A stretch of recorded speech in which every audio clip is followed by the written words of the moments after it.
In this video, we are going to discuss the orbital overlap. For that, we need an idea about what is an orbit and what is an orbital.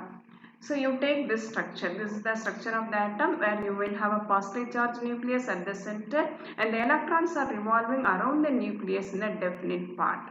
So the first one, it is given 1, that is a definite path where the electrons are revolving, and likewise you have 2, 3, 4. So these are the path where the electrons are revolving around the nucleus, and these paths we call it as orbit. We call it as either orbit or we call it as shell.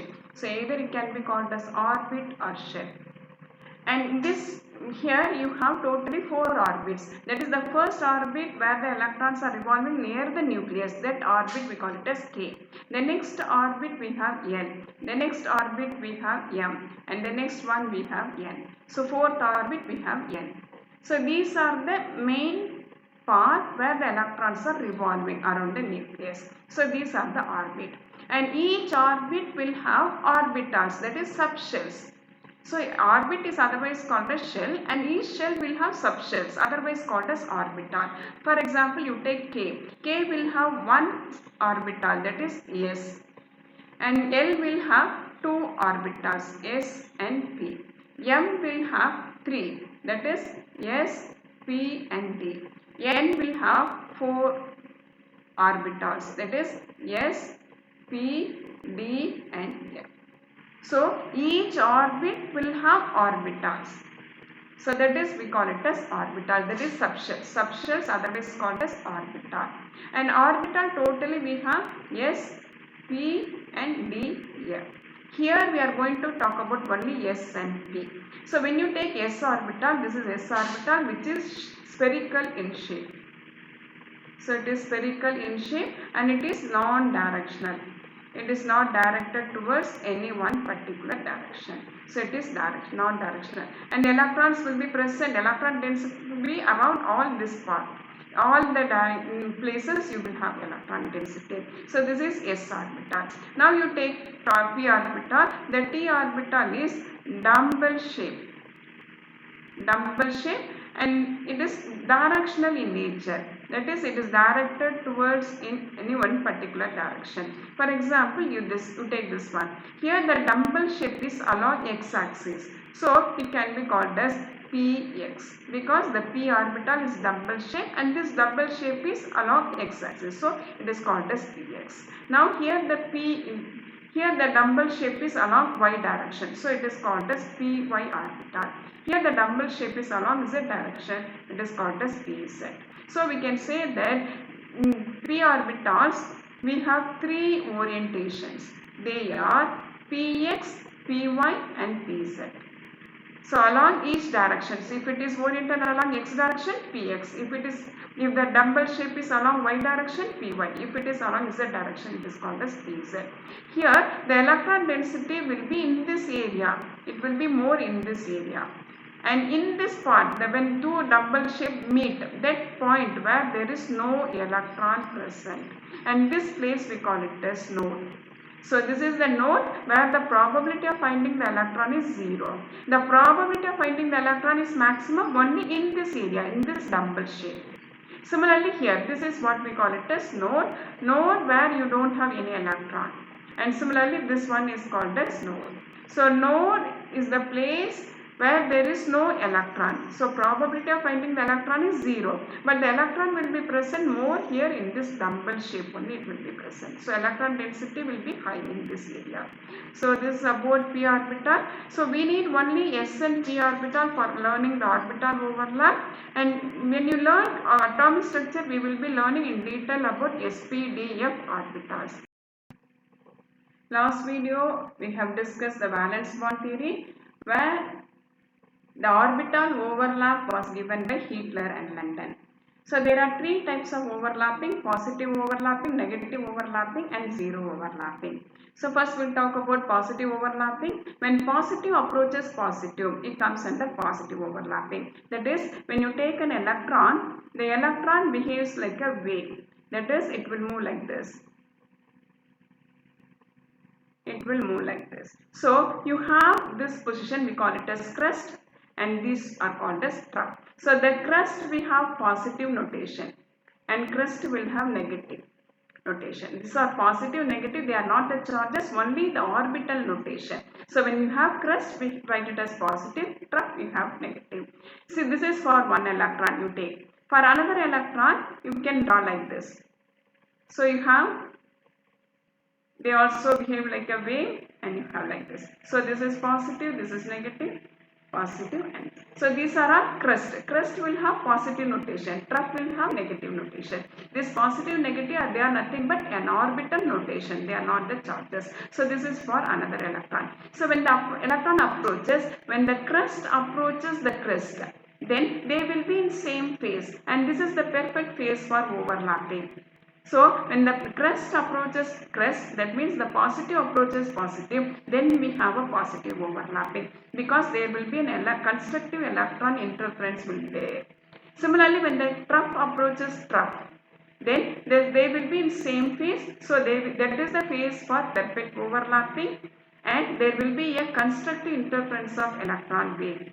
So this will come under positive overlapping. So we can say that when positive approaches positive, we have positive overlapping. Here PZ and PZ, they overlap. So you will be getting sigma PP, and this is S and PZ. So it is called the sigma SP. I will tell you what is sigma pi. See, this is our bonds, I will tell you. Here positive and positive. So they approaches each other. They overlaps with each other. So but they are laterally, they overlap. So it comes under pi PP. And here you have pi PP. Because you have pi py orbital, laterally the overlaps, and you have positive approaches positive. So here we have the positive approaches positive, that means the crest approaches crest, and there will be a constructive interference of electron wave, so it comes under positive overlapping.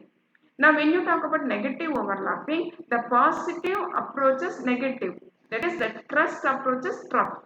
This will not comes under negative overlapping. Here also the negative approaches positive. Here also, here the overlapping is not allowed here, because the energy will be high.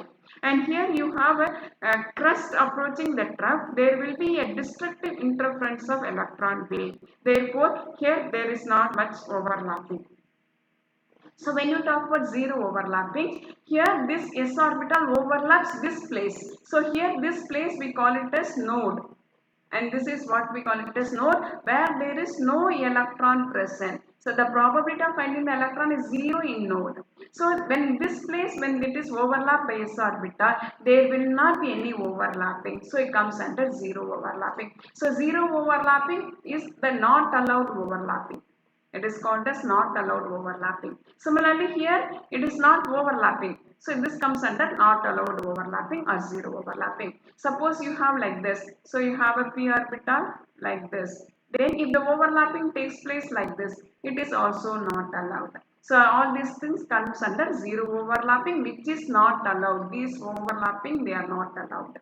And here in positive overlapping, I told you that positive approaches positive or negative approaches negative. So that will lead to positive overlapping. And in this positive overlapping, we have sigma as well as pi bond. But if you take positive approaches negative or negative approaches positive, then we have negative overlapping. Negative overlapping, and here we have the destructive interference of electron crowd, therefore it is not allowed. So this is about the three types of overlapping.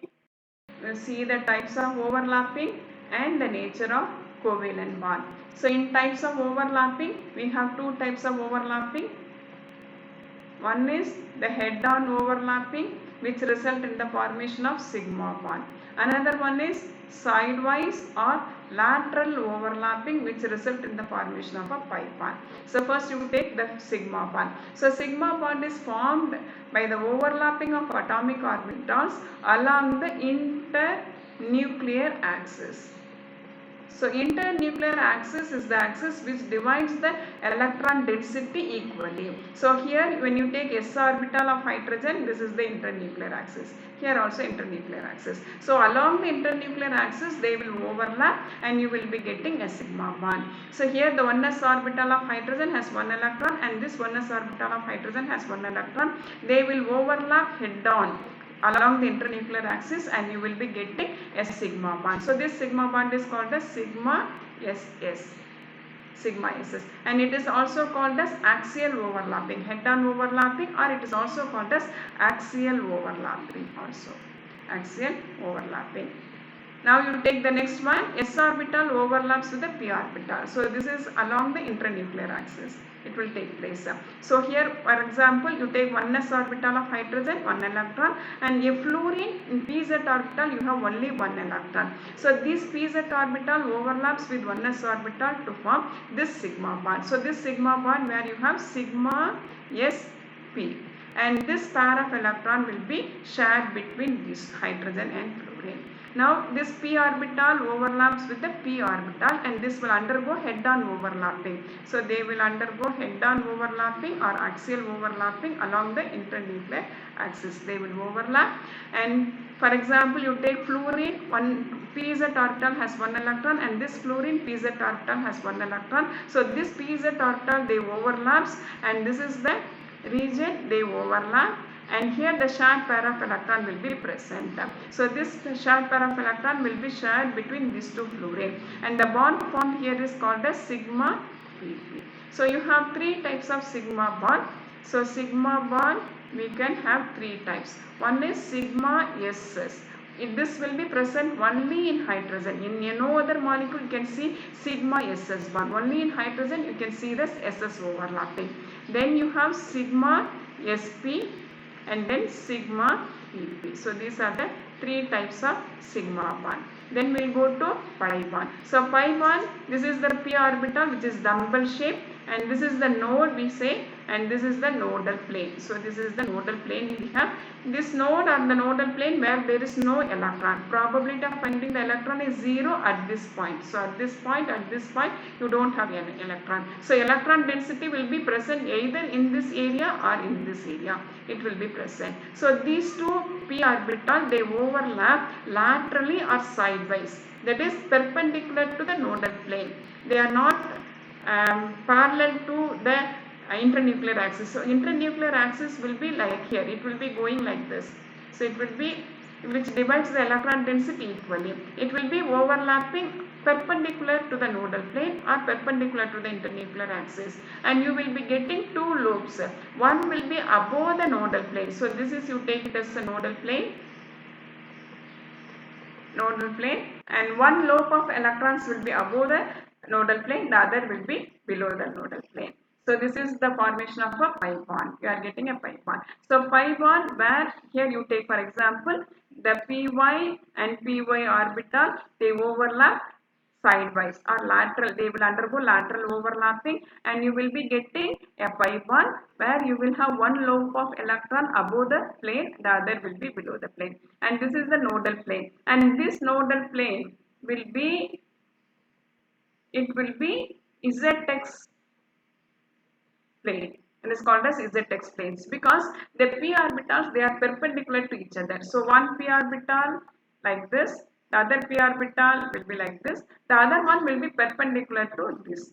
So you will have all the three orbitals are perpendicular to each other. So this is, if you take up PZ, PY and Px, if you take, then these three p orbitals are perpendicular to each other. So if py orbital will be overlapping, then the nodal plane will be x and z plane. Similarly, if you have for example px and px, if they overlap, px and px, if they undergo lateral overlapping, you will be getting a pi bond, and the nodal plane will be zy plane. Nodal plane will be zy. And then if you have py and py orbitals, they will undergo sidewise or lateral overlapping to form a pi bond. Then the nodal plane will be zx plane. So that will be the nodal plane. So for to this perpendicular to this nodal plane, you will be having that overlapping. So this is about the pi bond. So sigma bond you have with s and p orbital, but with pi bond you have only with p orbital. Next we will see what are the differences between sigma bond and pi bond. So sigma bond is formed due to overlap of ss or sp orbital or pp atomic orbitals along the internuclear axis. So along the internuclear axis, ss orbital overlaps or sp orbital overlaps or pp orbitals overlap along the internuclear axis to form a sigma bond, and it is formed due to lateral or sidewise overlapping of only p orbitals. They are perpendicular to the internuclear axis. This is along the internuclear axis. This will be along the internuclear axis and this will be perpendicular to the internuclear axis. And it is a strong bond because the extent of overlapping will be large. Here this is a weak bond because the extent of overlapping will be less because it undergoes sidewise overlapping. This undergoes head-on overlapping. And here the electron cloud is symmetrical to the internuclear axis. But here the electron cloud will be one above and one below the plane. So you will have the nodal plane like this. One will be above the plane, the other will be below the plane. But here it is not so. It will be symmetrical. If you have internuclear axis like this, and it will be symmetrical around the internuclear axis. This bond can be present alone. Sigma bond can be present all alone. But pi bond will be formed only when you have a sigma bond. Without sigma bond, pi bond you cannot have. Then free rotation of atoms about sigma bond is possible because here only one single bond and sigma bond, so free rotation of the atoms around the sigma bond is possible. But here since we have sigma and pi bond, free rotation is not possible here. So geometrical isomerism is isolable in this case, but here the geometrical isomers cannot be isolable. And here this is less reactive because the bond is very strong, so it is less reactive. Since the bond is very weak, it can be easily reactive, so addition reaction more easily takes place with the pi bond. So these are the differences between sigma and pi bond. So far we have discussed valence bond theory, orbital overlapping, the formation of sigma and pi bond we have discussed. Now we will go to the limitations of valence bond theory. So here the valence bond theory explains the bonding of molecules like hydrogen, fluorine, hydrogen fluoride. These are the simple molecules where it explains the bonding of these molecules, but it does not explain the bonding and the shapes of polyatomic molecules like methane, beryllium chloride, boron trifluoride. And methane is having a tetrahedral shape, and the tetravalence of carbon is also not explained by valence bond theory. Beryllium chloride, why it is linear, it is not explained by valence bond theory. Similarly, the shape of boron trifluoride is not explained by valence bond theory. Now it does not consider the energy of the electron. So when the electron overlaps, it will jump to the next level or not. What about the energy of the electron? These are all not taken into consideration in this valence bond theory. The third one, it assumes that the electrons are localized, but actually the electrons are delocalized. So here it says that the electrons are localized in the overlapping region, but it is not so. It is not, the electrons are not localized, it is delocalized. So the main defect of valence bond theory is this: it does not explain the shape of many polyatomic molecules. So to overcome this one, they have given the next theory called as hybridization, given by Linus Pauling. So this hybridization we will discuss in the later videos. Now in the next video we will go to VSEPR theory, valence shell electron pair repulsion theory. We will discuss, after that we will go to hybridization. Thank you for watching.